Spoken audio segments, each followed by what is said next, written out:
Messieurs, dames, bonjour et bienvenue parmi nous.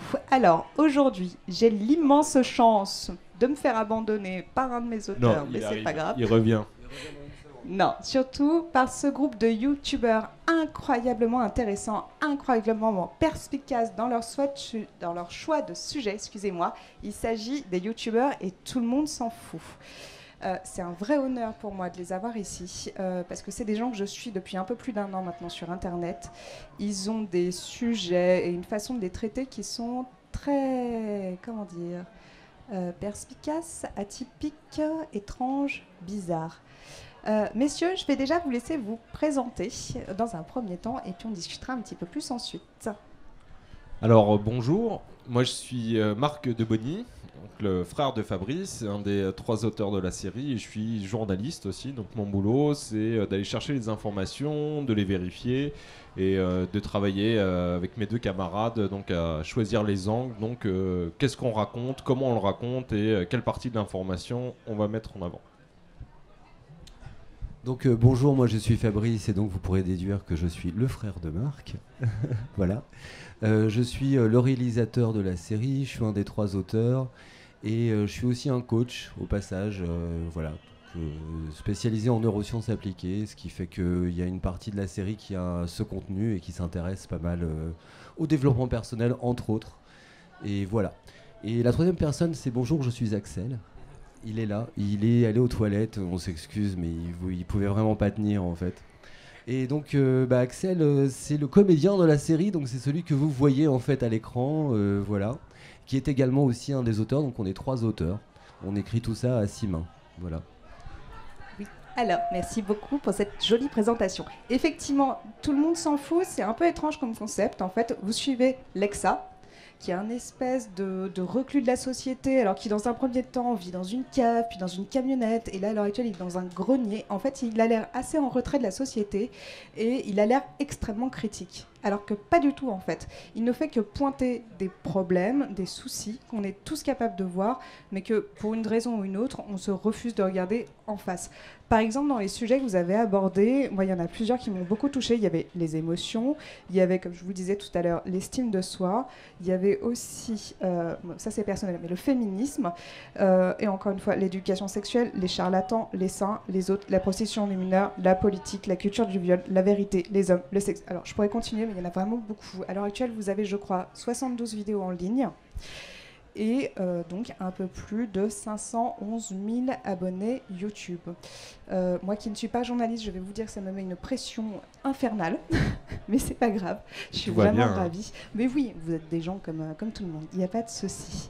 Oui, alors, je voulais déjà avoir une première question. Pourquoi vous aviez choisi, dans un premier temps, de publier sous un format YouTube, un format vidéo YouTube, déjà? Qu'est-ce que ça vous apportait? Quelle liberté? Et comment vous envisagez la suite? De base, je pense que la vraie raison, c'est parce que c'était gratuit, déjà. Hein, et aussi parce qu'on a envisagé assez vite ce projet comme une entreprise de piraterie. C'est-à-dire qu'on a voulu aller sur des tuyaux, entre guillemets, mainstream. C'est-à-dire YouTube, Facebook, c'est des tuyaux d'information. Et on est allé là où on pouvait, entre guillemets, mettre notre grain de sel, glisser nos idées dans une perspective comme ça de parler au plus grand nombre. Et d'essayer d'aller proposer dans cette offre-là quelque chose d'un peu différent, des sujets qu'on n'a pas forcément l'habitude de voir sur les chaînes YouTube. Et voilà. Alors, à la suite de cette chaîne YouTube est donc paru ce magnifique ouvrage Changer le monde, ça tient qu'à nous et tout le monde s'en fout aux éditions First. Je vous invite vraiment à jeter un coup d'œil parce qu'en fait, moi j'ai trouvé qu'on aborde à la fois tous les sujets au moins de la première saison de votre série.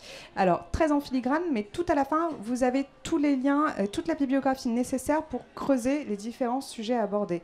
Dans ceux qui m'ont marqué, je crois qu'il y avait les règles, il y avait aussi forcément sur la première saison tout ce qui va être l'homme, la femme, l'eau, plein de choses comme ça, des choses évidentes, mais évidentes. Et en fait, on se rend compte qu'on ne sait pas l'eau. Pourquoi on gaspille dans l'eau? Pourquoi l'eau n'est pas éternelle? Pourquoi on n'en a pas une réserve illimitée? C'est plein de sujets qui ont l'air absurdes et idiots, mais en fait qui sont extrêmement pertinents. Dans l'autre chose, donc après ce livre, j'ai cru comprendre qu'il y aurait un spectacle au mois d'octobre. Vous pourriez m'en dire un peu plus? Tout à fait. Il y a un spectacle au mois d'octobre. Vous pouvez le voir sur mes cernes en fait. C'est parce qu'en fait on répète. Depuis maintenant une semaine, ça va faire 1 an qu'on travaille à l'écriture de ce spectacle. Donc là on est vraiment sur la fin. C'est un séminaire en fait. On va dire c'est comme un séminaire qui va vous parler de fin du monde, mais qui va vous parler surtout de qu'est-ce qu'on pourrait faire en fait pour répondre en fait à toutes les catastrophes écologiques qu'on nous annonce et les dérèglements climatiques, la société, les conditions sociales, les inégalités, etc., etc. Tout ça bien sûr c'est un spectacle humoristique. Voilà, on vous invite à venir, c'est à partir d'octobre. C'est comme un one-man show, mais avec une histoire dedans, voilà, si je peux m'exprimer ainsi. Effectivement, ils seront donc en spectacle à la Comédie des Boulevards à Paris, dans le 2e arrondissement, à partir du 10 octobre. Pourquoi tant de sujets aussi éclectiques? C'est ça ma vraie question. Pourquoi vous allez tant à droite qu'à gauche? Voilà, dites-moi pourquoi. En fait, il y a un dénominateur commun qui lie tous les sujets, c'est la dissonance cognitive. C'est-à-dire, c'est toutes les choses qu'on se met derrière les œillères dans la vie de tous les jours. Par exemple, l'eau potable, on en parlait tout à l'heure, c'est une des choses les plus précieuses qui soit sur Terre. On sait que c'est en quantité limitée, on sait que la surpopulation augmente et pourtant tous les jours on fait caca dedans. Et ça pose de problème à personne. C'est la différence entre ce que vous croyez et ce que vous faites. La dissonance cognitive, c'est ça. La dissonance cognitive, on va dire. Hein. C'est un décalage en fait entre les deux. Par exemple, s'il y a déjà des fumeurs ici, vous allumez une cigarette et puis vous ennuyez en fumant votre cigarette, vous lisez votre paquet. Puis dessus, il y a marqué 50 substances cancérigènes. Puis vous dites, oh, mais tiens, je pensais qu'il y en aurait moins quand même. Et puis vous tirez sur votre cigarette. C'est le décalage entre l'information que vous avez et les actes que vous posez. C'est ce qu'on appelle la dissonance cognitive. C'est comme dans votre tête, il y a des fausses notes. Hein. C'est un peu ça. Et on pense que c'est un sujet qui marque notre époque particulièrement, parce qu'on a notamment des informations extrêmement développées, extrêmement pointues, des développements scientifiques inédits pour comprendre les enjeux de la nature, de l'avenir de la planète. On voit qu'on court à la catastrophe et pourtant on ne fait rien. Et voire même les choses s'aggravent de plus en plus. La condition des femmes se dégrade dans le monde, la condition de l'écologie n'en parlons pas. Et donc nous sommes tous frappés par ce sujet de la dissonance cognitive très très fort. Et dans plein de domaines différents de la vie. Et c'est intéressant parce que ça lie un peu tous les êtres humains. Voilà, pauvres, riches de tous les pays en fait, de tous les continents. Et parmi une des pires dissonances cognitives que vous pouvez avoir, c'est celle que vous avez vis-à-vis de vous-même. Par exemple, on a tous toute une série de croyances idiotes.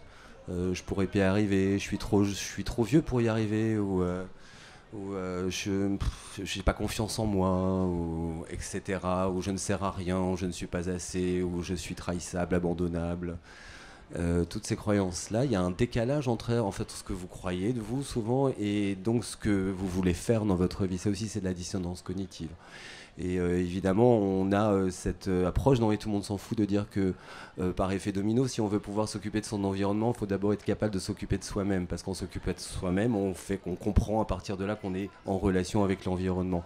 Et donc, s'occuper de son environnement, c'est de s'occuper de soi. Hein. C'est assez simple, mais il faut commencer par soi, en fait. Voilà.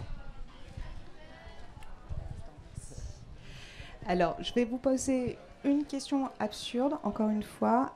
Pourquoi vous avez ressenti le besoin de contextualiser, de fictionnaliser finalement l'approche de tous ces sujets, enfin de ce sujet commun qui est la dissonance cognitive en soi? Pourquoi Axel a besoin d'avoir ce personnage d'énervé, de révolté? Et surtout, moi, c'est aussi les autres personnages secondaires qui m'intéressent aussi. Sa sœur Zoé, le policier, et enfin Maxicorp, nouveau personnage apparu depuis quelque temps. Simplement parce Alors moi j'ai été journaliste pendant longtemps et j'ai traité l'information de la manière la plus décorrélée possible de l'émotionnel en fait et du narratif.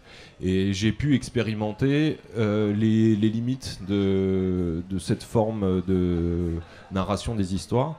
Et en fait, je pense, avec Et tout le monde s'en fout, on a essayé de créer une rencontre entre le récit réaliste, journalistique et le récit de fiction pure, parce que tout simplement, on postule que ça va toucher les gens plus profondément. Ce qu'on essaye de faire, c'est d'aller travailler sur les émotions des gens. C'est pour ça que le personnage il est en colère tout le temps, c'est pour ça que le personnage il mange, c'est pour ça qu'il est souvent en contradiction avec ce qu'il dit. Il est lui-même incapable de s'appliquer en fait beaucoup des choses qu'il prône. Et c'est délibéré évidemment, c'est parce qu'on essaye de susciter une émotion à l'intérieur de la personne qui regarde pour qu'elle arrête de s'en foutre. Voilà. Il y a plein d'autres réponses à cette question. Pour aller dans le sens de mon frère, oui c'est vrai. Moi je suis réalisateur de base en fait et je suis pas du tout youtubeur, pas du tout journaliste. Donc moi la fiction c'est quelque chose dans lequel je travaille depuis des années. Que j'écris et c'est vraiment la rencontre un peu de nos deux métiers, hein, c'est vraiment ça. D'ailleurs ça crée une tension hein, en termes d'écriture qui fait que ça donne et tout le monde s'en fout, on est toujours le cul entre deux chaises entre de l'information réelle et une fiction totale. Ensuite de ça c'est parce qu'on n'était pas du tout youtubeurs au départ avec Axel, on venait plutôt du cinéma et on n'y connaissait rien. Et on avait une vision très lointaine en fait de qu'est-ce que c'est que d'être un youtubeur. Donc on s'est dit bah tiens on va raconter l'histoire d'un youtubeur en fait. Donc on a créé un archétype et souvent les youtubeurs sont des gens assez professorales qui ont ce côté très frontal où ils vous expliquent comment est-ce qu'il faut penser, comment c'est la vie, qu'est-ce qu'on doit penser, c'est oui, c'est non et qui ont ce petit côté un peu rageux et qui nous faisait ricaner et du coup on a créé un personnage comme ça. Ensuite de ça, il y a un truc, c'est que exactement pour aller dans le sens de mon frère, pour arriver à passer un message, vous avez différentes façons, vous pouvez l'expliquer normalement, enfin avec des arguments et la logique, et vous pouvez l'expliquer par l'émotionnel. Et la fiction, bah, c'est de l'émotionnel. Et moi j'ai cette croyance effectivement que si on comprend par les tripes, on comprend avec son corps, et que donc on intègre beaucoup plus que si on comprend par sa tête. Du coup, on a rajouté ce petit ingrédient parce qu'on a des connaissances de dramaturgie et se dire ok comment est-ce qu'on pourrait rendre ce personnage attachant et créer ce paradoxe hein, dans Et tout le monde s'en fout qui fait que ça déclenche le rire souvent. C'est souvent un rire nerveux. Je sais pas si vous connaissez Tout le monde s'en fout. J'imagine que tout le monde ne connaît pas la série, mais allez voir et vous verrez que des fois vous rigolez plutôt comme ça en fait que de façon franche. Voilà, c'est une série assez ironique quand même. Bah écoutez, merci beaucoup messieurs d'être avec nous pour cette journée. Moi je vous remercie aussi d'être tous là parmi nous et passer un très bon moment à Saint-Maur en Poche. Merci. Et on est juste derrière si vous voulez continuer la discussion.